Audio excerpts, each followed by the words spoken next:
Welcome to Operation Dessert Storm Barbecue.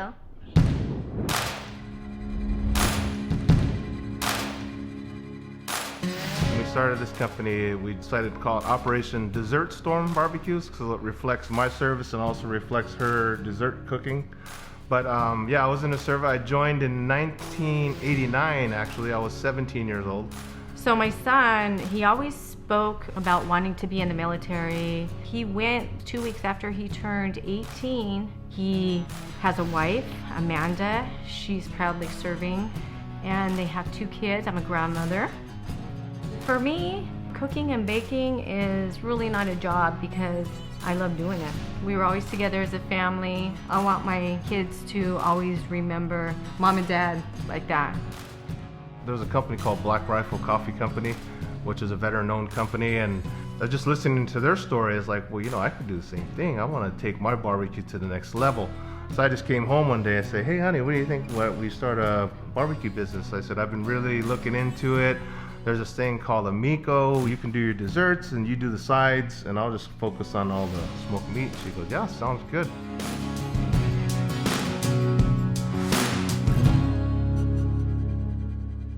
I got into smoking meat really while in the Army, and a lot of my time was spent in the South. You experience all that Southern cooking, and I loved it. In Texas, it's all about beef.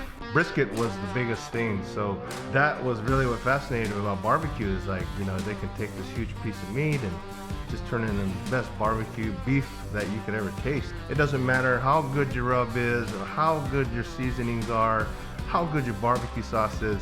It's all about fire management because that smoke is going to give me the flavor. The seasoning is just kind of the background. There's 2 ways to do brisket. You can do it hot and fast, or you do low and slow. That takes 16 hours. I traditionally do it low and slow, and you pull it, you wrap it. That's usually where you're creating your tenderness out of the brisket. The most important step in any brisket cooking is the rest. You have to let that brisket rest for a minimum of 2 hours, I say. Sometimes I let it rest for 7 hours. And then the way you know you have a good brisket is when you do your first slice, you got the bend test, and then you also have the pull test. It'll just kind of pull, and then it gives right at that last snap. It is very important to me and to my family and for our health to keep a very clean kitchen. We sanitize before and after every single cook and practice all safety protocols while cooking. On the Tre'dish platform, you're not starting from the bottom. You're your own boss.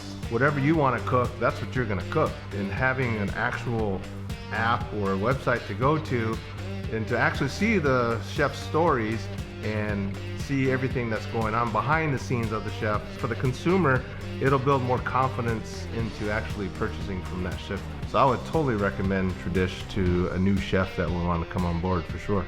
I'm Lisa. And I'm Joe. Welcome to our Tre'dish kitchen.